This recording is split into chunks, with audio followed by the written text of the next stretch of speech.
as we gab along here. Oh, William Carline is in Hey, here. Bill. In Florida. Well, I'm Kevin from, you know, what happened? I had said a hello. You did, and you missed it. I It should. disappeared. I got to do mine too. I wonder why it disappeared. Hmm. Well, anyway, we'll gab on. We're not going to Oh, no, it's today. there. Today we've gone over and we're going to go over to pro social. And Yeah. so, and for those who are not familiar with the pro social matrix, uh, even if you're not familiar with the ACT matrix, whatever, they're very similar. Okay. The only thing, the ACT matrix, I mean, we would highly recommend that you just do the 4 questions. And the 4 questions of the ACT matrix, fill a hole of up here in a second, are who's important to you, and you answer that, like All right. your wife, kids, those kind of folks. And then you ask something like, what kind of yucky stuff shows up inside of me, or what kind of yucky stuff might show up inside of me today. Some question like that. Yep. You write those questions in the lower left. There you go.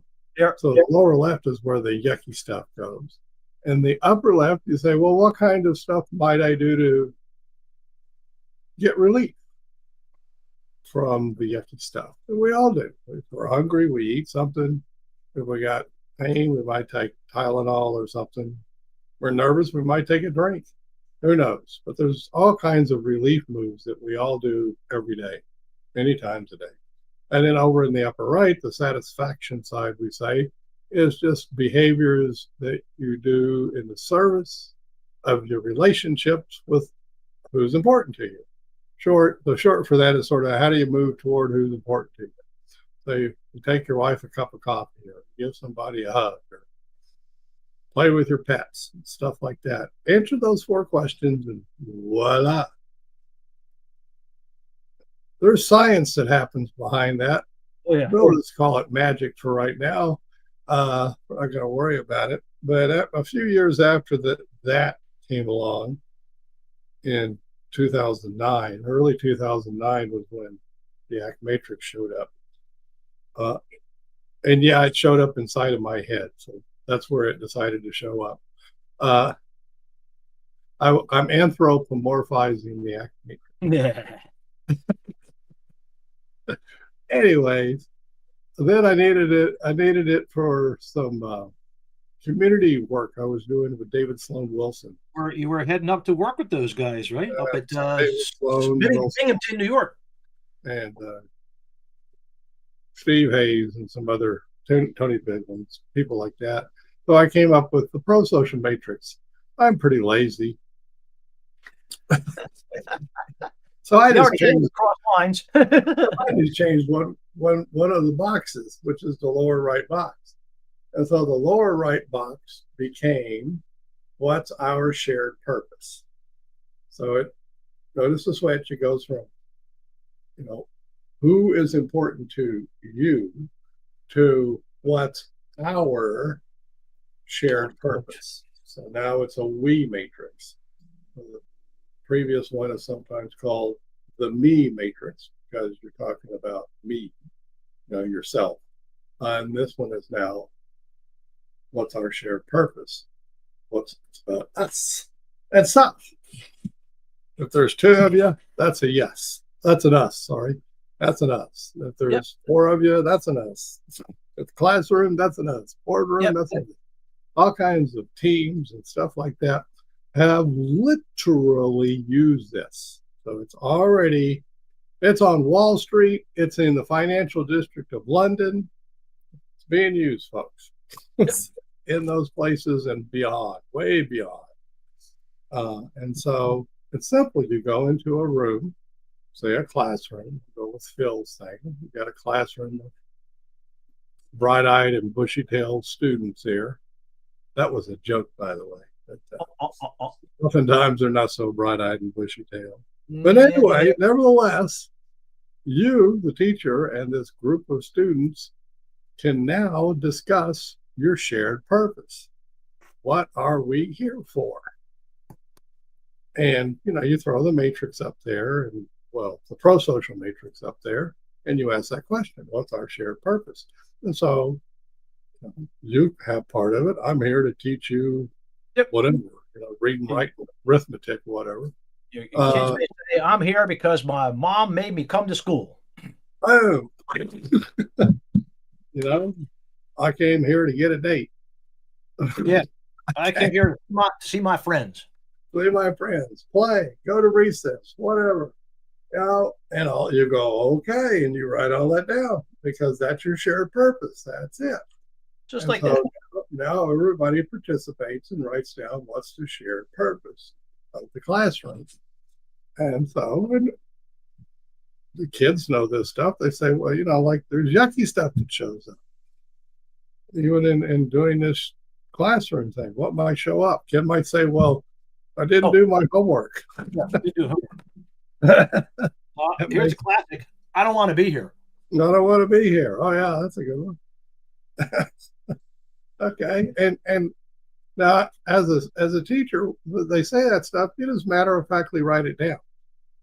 It's okay. All things are good. And and they talk about, being nervous. And I might even say they feel safer there.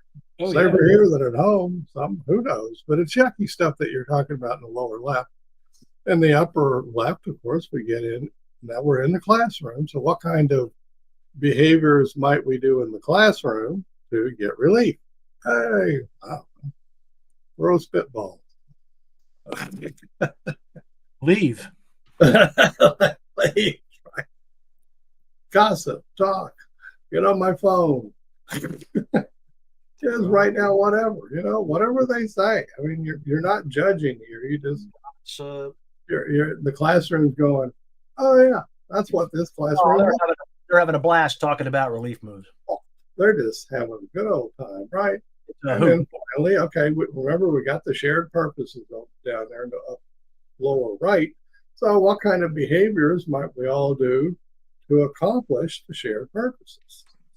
And so the kids, they might actually go on the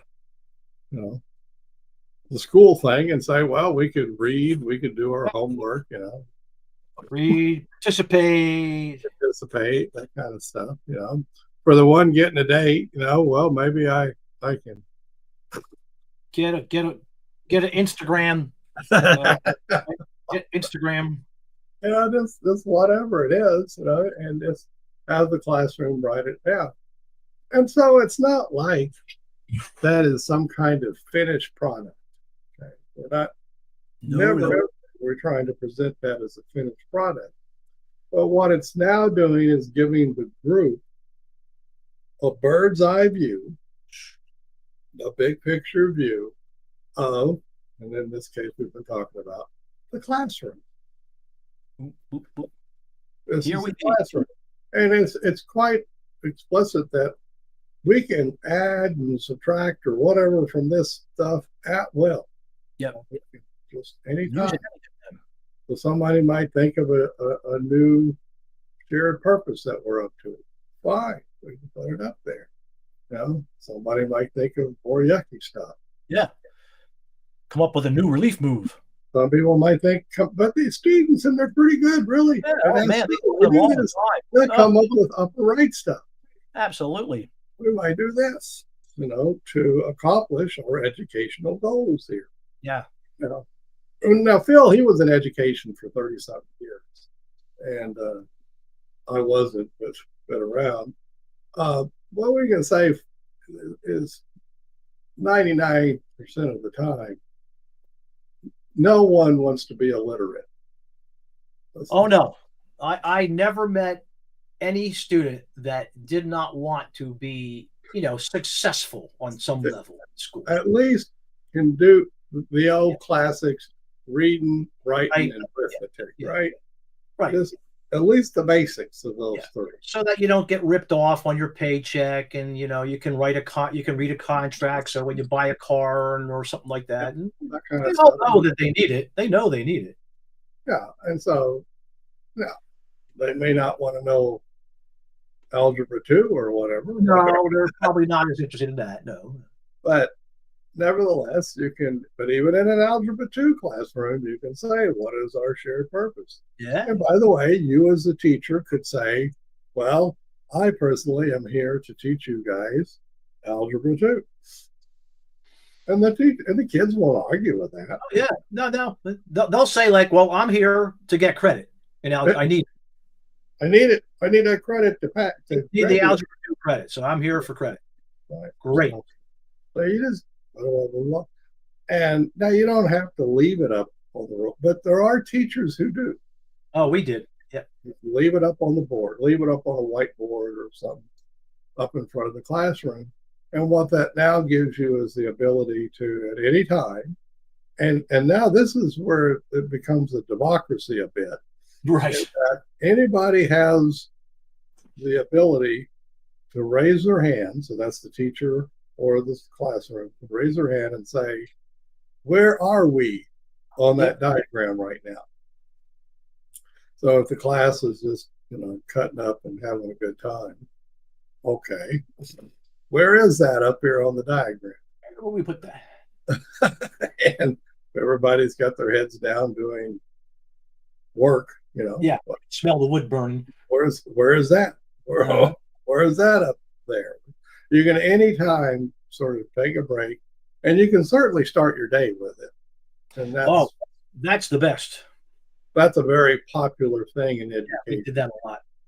I mean, say very popular within people who use the matrix. Yeah. To do that. A lot from people. Yeah. Check in. So if you've had any aha moments saying, well, couldn't you use that beyond the classroom? Well, yeah. I mean, I've literally been in boardrooms. I'm talking Wall Street kind of boardrooms, folks, and taught this and had people use this. And they had as good a time with it as the students, really. Because what's your shared purpose?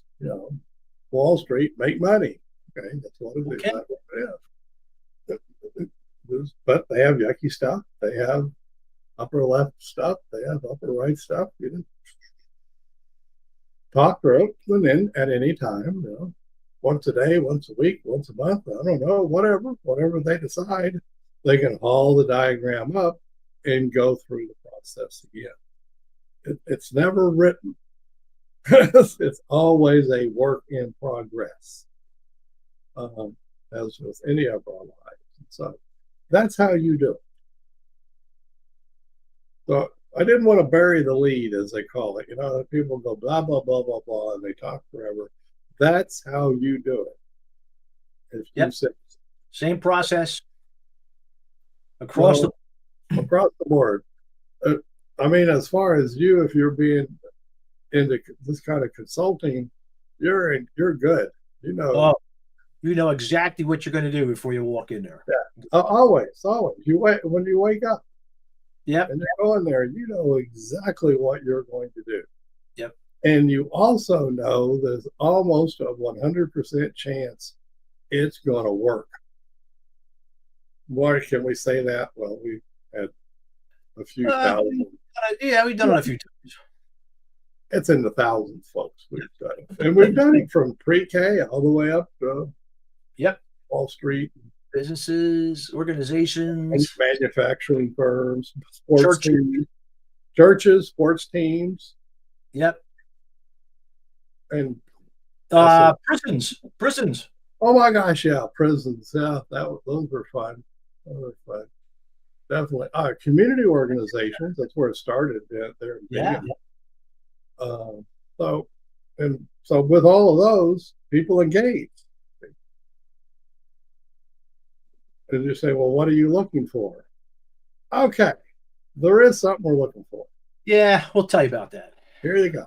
And this is it. So research-wise, in terms of like industrial organizational psychology kind of stuff, psychological engineering kind of stuff, you're looking for psychological safety. That's what you're looking for. Because about a half a library full of research in those areas show that the number one factor that sort of boils down to the sauce, of working with these things is really the level of psychological safety in a classroom, boardroom, team, or whatever. Business, organization. That's what you're going for. Now, it does you absolutely no good whatsoever to walk into the room and say the words, I'm here to work on psychological safety. Yeesh. We are not for a microsecond suggesting you do that. Nope. And we'll even tell you, chances are it won't work. Yeah, it'll fall flat. You might as well say, I'm here to have all of you fall in love with each other. Yeah. See how well you're going to do. I order you to comply. No, dumb. You're not going to do it. You need to draw them into an experience. And the experience we learn. Now, but this is not the only way to do it. We're not trying to say that. But this is one way to draw people into the experience. And you do it with the question, what's your shared purpose?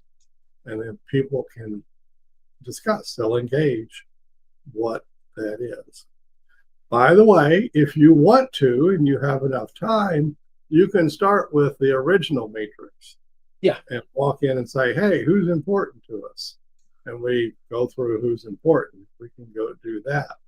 Whenever Phil and I have enough time, we do that first. Then we do the pro-social matrix. Right. With that said, there's times when people want us to work fast. And we only do pro-social in that case, if that's what we're there to do. So you can start with who's important to you. And then after you do that loop, then go to what's our shared purpose. Those are ways of engaging people into a structured conversation. Notice I said structured. We are not talking about just going in and shooting a breeze with folks. Yeah. Right. We're not. That's not what we're paid for. What we're paid for is these structured conversations that engage people and get them into a process that most all of the time results in an increase in the feeling of psychological safety. Meaning I can say things and not suffer repercussions for saying things. People in this group have my back. Right. And the simplest definition of psychological safety is that I can speak up and say things and not get my head bit off. That's the way we said it back in Oklahoma. I think it's said other places too. Oh, yeah. So if you're afraid of speaking up, you don't have psychological safety. Yeah. Think about meetings you've been in where it wasn't safe to open up your mouth. Personally, I've been in a whole bunch of them where I head down. Yeah, just doodle. Doodle. If I said something, I would get jumped on. And then you get in those horrible ones where there's no matter what you say, you're going to get jumped on. Oh, yeah. Those damned if you do, damned if you don't. Yep. So, anyways, this is about going into a culture and starting to shift that culture toward increasing psychological safety. The most succinct way I've heard a guy do this, and he was familiar with his work. He said, and he was a leader. He was the top dog. And he said, this is easy. Lead with love. Mm. He had it. That's it. He had conversation. And this was one of the ways he used to engage people in that. It's questions, it's structured questions specifically for, and we'll One, what's our shared purpose? Two, what kind of yucky stuff shows up inside of us when we're trying to accomplish that? What kind of things do we do to get relief? Quit, call in sick, check out, go on my phone, go to a water cooler, for the kid, can I go to the bathroom? Yeah, right. Gotta go to the nurse. Got stomach ache. All of those things. Those are relief moves. And then we talk about, well, what can we do to share purpose? What can we do to make the widgets, to make the money, to do whatever, right? In the classroom, to learn English or algebra or something, whatever. Reading. And now this conversation keeps going. And if it keeps going enough, you can do psychological safety measures. I used to do this back in the day, and it'll kick them up. Yep, you'll see an increase. So that's what your target is. So if you want to have a target in your head, your target is, I would hope that in working with this group of folks, that I will increase, elevate, whatever you want to, enhance their feelings of psychological safety. Operationally, that is, I get to speak up and not get my head bit off. Yep. And that's what you're up to. If you forget that, that's fine. Just don't forget the 4 questions. Yeah. The safety will show up if you do the 4 questions. Safety shows up whether you care, right, whether you remember it or not. Yeah, it's not necessary. I mean, it's cool to remember, but not necessary. It's just a scientific term for talking about this stuff. If you're curious, the target of the ACT matrix, the me matrix, is psychological flexibility, which is the ability to continue to pursue gainful, goal-directed, however you want to say it, activities while having unpleasant experiences. So in ACT, it sounds like I can take my anxiety and go to the store. That's psychological flexibility. I can continue to choose behaviors. And that's how we say it, folks. If you're some strict behaviorists out there saying, well, you can't say choose, fine, you say that. But we'll say choose. You could choose behaviors. And it's as if you got more than one you can choose from. And that's psychological flexibility rather than you're locked in. You're stuck. The opposite of psychological flexibility is stuck. So, and of course, the opposite of psychological safety is, of course, unsafe. Leads to all kinds of bad workplace stuff. Yep. Stress, people quitting, all kinds of stuff. Oh, yeah. Conflict, harassment. So that's the big thing. We can go on and on about what's going on, what we and other scientists think are going on as people process those 4 questions.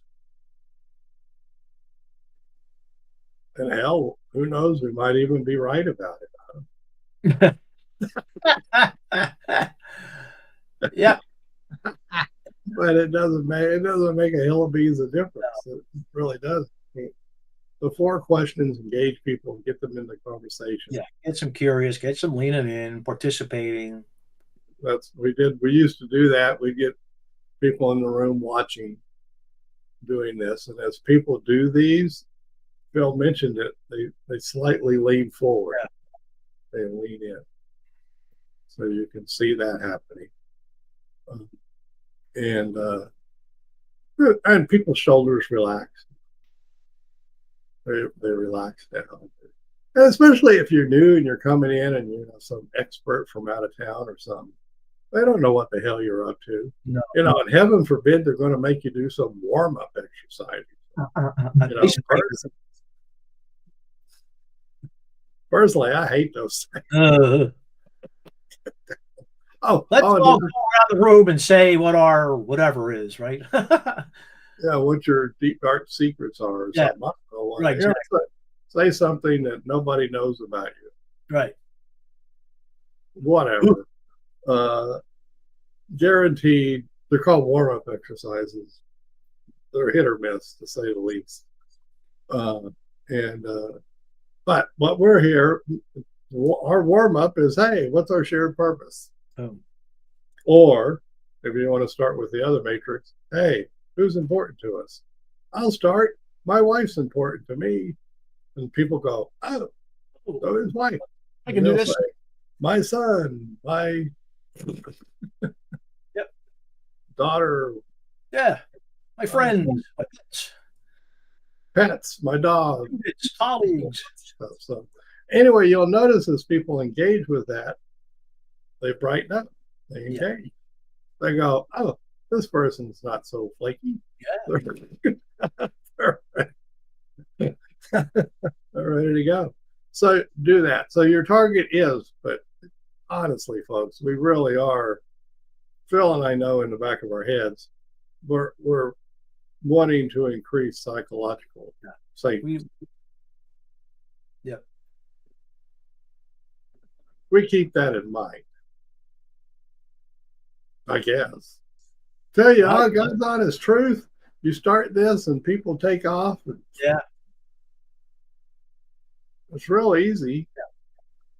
Yeah. What would get in the Jasmine. So Jasmine, what would get in the way of one of you out there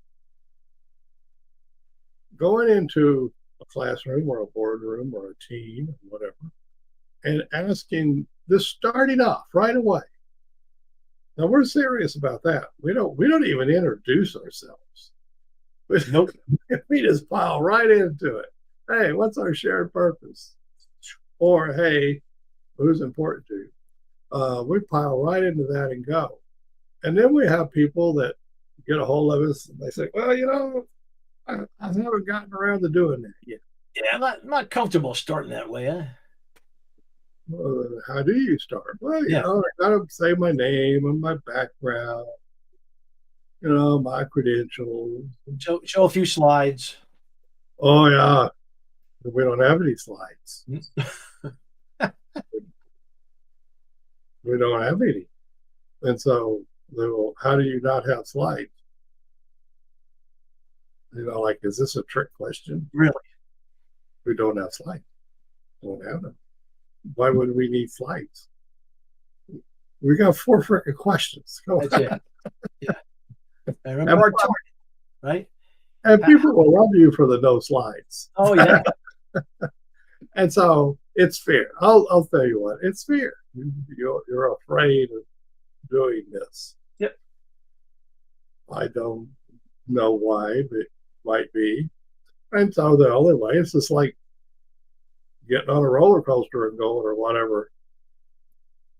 Just the classic whiteboard. Oh yeah, that's what we do is the whiteboard. We started with chalkboards, by the way. Yeah. Back in the day, and then switched to whiteboards. And but if you don't have any of that, sticky notes, those flip charts flip charts work great. On easel, that works great. Anything. We do recommend you do tag paper, whatever. Right. We we recommend you do put it up. Yeah. I have had a couple occasions when I couldn't. Still work, still okay.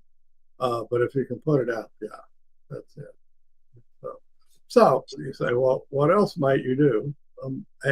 Go back to what our presentation is after you go around and get everybody doing and get everybody doing it with you up on the board, they go, oh, what do we do next? You folks do it. Yeah. Audience participation time. So what do you mean? Well, what I mean is you take a piece of paper. Obviously, you've made sure they have pieces of paper, legal pad or, whatever. Or just go steal some paper out of the coffee machine. I've done that lots of times. Or at least one of the participants went and stole paper. There's usually paper laying around somewhere. There's paper laying around. But it's funny, Phil, isn't that? If you have a copy machine, you go, I know where paper is. Oh, yeah. Oh, yeah. I gotta go get it out of there. And now you say, show it to each other. and it's not hard. It's up here. So Yeah.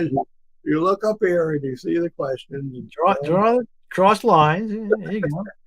Find a partner. Partner up with somebody. Partner up, and then you show each other. So take turns. Yeah. So first one person shows it, and then second the next person does it, and go back and forth. And that's after that. We don't care. You're done. You're done. You've mission actually, accomplished. Yeah, your mission is accomplished. So nice thing about this is that this is not built for a day-long presentation. No. 1 or 2 hours. Yeah. A couple hours is fine. That's what you're looking for. I mean, if you need to do a day-long, get a hold of us and we'll teach you how to do. Yeah, well, we can walk you through some. Then you got to put in all kinds of bells and whistles. Yeah, some little bit of extra stuff here and there. To do it. But as far as consulting with a classroom or a boardroom or something, 15 minutes to 2 hours, you're good. Oh yeah, you can get it all in. You get it all. And in 15 minutes, you might not get the people showing it to each other. 30 minutes, you get it. Hour, piece of cake. 2 hours, you'd be goofing off. Your job is to get it started and then sit in the corner and drink coffee or tea or whatever you want. Whatever beverages they have there for you to drink. Water or whatever, right? Yep. But you're doing well when they take off with it and they're doing it. Because that's the way it only works, folks, if you leave and they keep using it. So if you show up with 150 PowerPoint slides, they're not going to keep using whatever you gave them. That's not what it's about. It's engaging. Then you will hear back. You can schedule to see them in a month or something. If you have that opportunity, somehow hear back from them. And hopefully they kept using it. If you're thinking to yourself, how could I make them use it? The answer is you can't. Yeah. Don't even try. We don't expect anybody to keep using it. That would reduce our psychological, both of our flexibility. Oh yeah, we would become much more inflexible at that point. Right. If we had, and it would be less safe at the same time.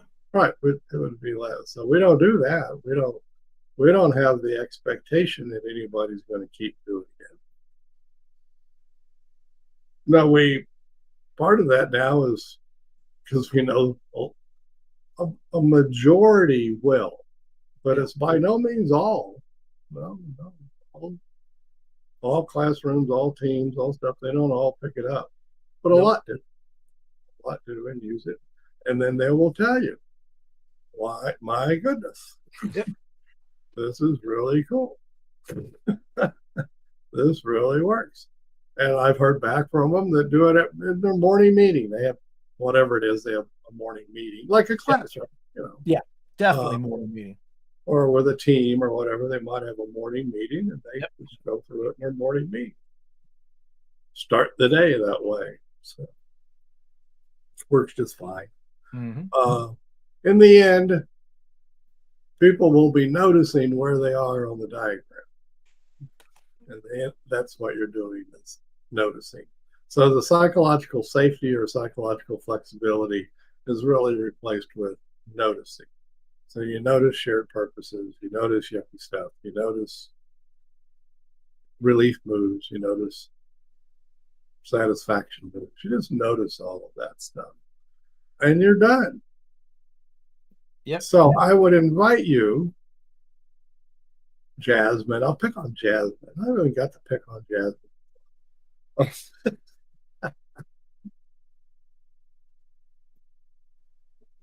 I would invite you to go to some local thing. Do it for free.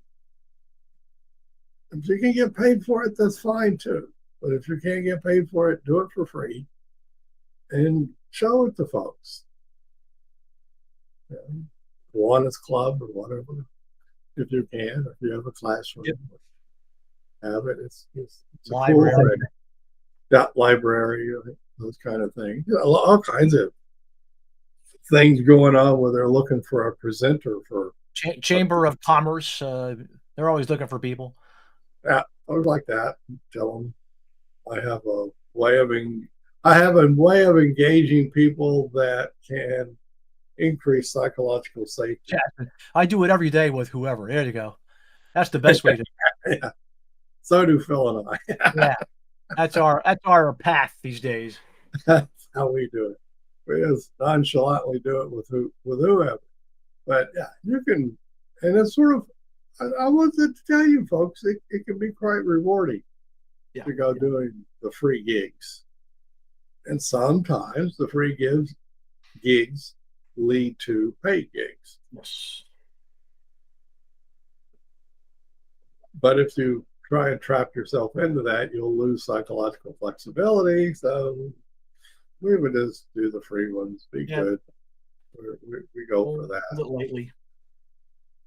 Yeah. Hold all this stuff lightly. That's Steve Hayes talking. Yep. All lightly. And you'll have a blast. But that's how you do it.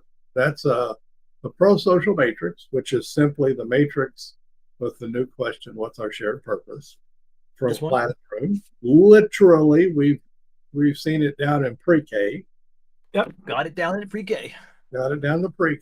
Took some pictures, you know. Yeah. Yeah, we were using pictures and objects and stuff like that. We were rocking and rolling. Cars. Well, we're all the way to Wall Street and the financial district of West. Same process. The same process. We don't have to change it. It's great. Where's those Wall Street folks? They're nothing but a bunch of pre-Kers anyway. So it's really all of us adults are. Yep. We think we grow up. We really don't. Nope. Not really. And so it's the same process. So now you don't have to remember anything except the 4 questions. Yeah, you want to get them down. You want to practice them a bit. You got to practice that. You got to practice. It's not going to take very many times. It takes a few. And you practice it. Now you know it. Now, at any moment, boom, you can show either, and we're flexible. So if we can, we do both loops. We call them loops. So the first me loop and the we loop. But if we can't, we just do one loop, whichever one we need. Go for it. But it is friggin' fun. So have a blast. Go find somebody, play with it, or show it to your spouse or friend. Your nearest important person. But a shtick that I do sometimes, it'll be something like, what do you do? And I'll say, I'm a, I could say psychological safety expert. So, well, since we're on pro-social, we'll say that. I'll say, what do you do? I'm like, I'm a psychological safety expert. I teach, classrooms and boardrooms and such about being more psychologically safe. Guarantee, folks, anybody you say that to, you got their attention. Oh, yeah. You're going to go, oh, wow. Because you got like an 80% chance that they don't feel safe where they live. No kidding. It's really bad. Yeah. Oh, yeah. And so now you're in. You can show it to them. They'll say, well, how do you do that? Well, let me show it to you. Let me show you. What do you mean? I can show it to you in like 90 seconds. It's really not hard.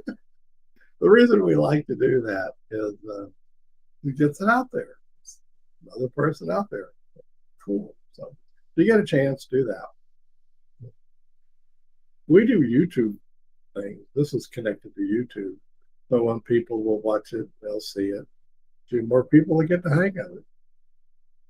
Hasn't become what we say Taylor Swift level viral yet. Not there, not quite there yet. We're like 1/10,000th of that. But we just keep plugging away, maintain our own psychological flexibility and safety.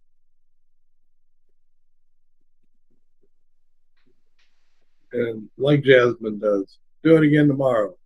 Oh yeah, there you go. Jasmine's using with her facialist and We're Bill. Yeah, almost doing my playback theater improv.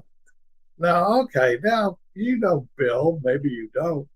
I have a guy down here in the state of Maine who has an improv troupe that, mm-hmm. that will do this. This is Mm-hmm. improv. And so it's highly related to improv. So Bill has, no, Phil, sorry, William has noted that, Right. or Bill. And yes, if you want to do it with your improv group, go show it to them. They can improv with it. Here, let me show you a great improv tool. And it is. Voila, you can have a blast. I have made these almost into comedy performances. No kidding, folks. And filling out a matrix and pro-social matrix with a group of people. This pretty well, me and them included, have been about rolling in the aisles. Crazy ass stuff we come up with. Have fun with it. Stay loose. So yeah, show it. I wish to show it to anybody. Have you had? I mean, I haven't had anything where anybody said, "I wish you hadn't shown that to me." Now, I've never come across anybody that said that to me. Never had it. We don't do it that way. We just show No. it. People go, "Oh, thank you very much." And you notice our take it or leave it attitude. Yeah. If they don't like it, that's okay. Okay. Also, would you go show this to X? Our answer is yes. As long as they're not pointing guns at us and stuff. We're not going to go into a dangerous You have situation. to draw the line there. Yeah. But as long as there's going to be people, sure, we're going to show it to anybody here. Not even very, I want to do it by, not even with the tough kids love this stuff. No, they took to it. They were great with it. They thought it was fantastic. They get it. They get shared Yeah. purpose. Almost anyone I've talked to gets it. Gets shared purpose. They get it. No, it might be antisocial, social paths and stuff running around. Yeah, There's a little bit of that running in the background. there's plenty of that. We're not going to worry. We'll see how that gets taken care of. So there you go, folks. A longer presentation. We hung around. We got quite a few people on today. Yeah. Thanks Nice for joining up. Nice seeing everybody. Nice talking to folks. Yeah. After we went through our series of brief ones. We told people before it was just to get titles up on YouTube. So who's important to you is the title. What's your yucky stuff? The title. People read the YouTube title, they answer it. We did our job. They're doing it. They're a little longer. How to go about doing this. It is easy to do. It's very easy, rewarding stuff to do. Easy and rewarding. Cool stuff. Okay. Anything else, Phil? No, that's it. We've been from the classroom to the boardroom today. We'll do something on Friday. Yeah. We haven't thought about it yet. Yeah. I didn't think about this till yesterday. Yeah. Yesterday morning. Afternoon. Phil and I always know stuff's going to show up. Yeah, we count on it. Show up. Something will show up. And I have a great guy. And unless one of you wants to email and say, I'd like to see X, that's fine too. Yeah. If you've got a burning desire to have us do something, let us know. Let us know. Other than that, what is the hanging around in the summertime? Yep. Because if you're watching this sometime in the future, Phil went away. Oh no. We lost Phil. Maybe he had a power outage or something. But if you're watching this in the future or something, this is summertime where I am in Maine and where Phil is. You guys Take it easy. Oh, there's Phil. You came back. Kicked me off. I had a hasty exit, but I'm back to say, yes, everyone, enjoy your summer. The internet is that way. Sometimes it kicks you off. Yeah. We will have you have a good week too, William. Stay cool down there in Florida. Take it easy, everyone. Okay. Bye bye.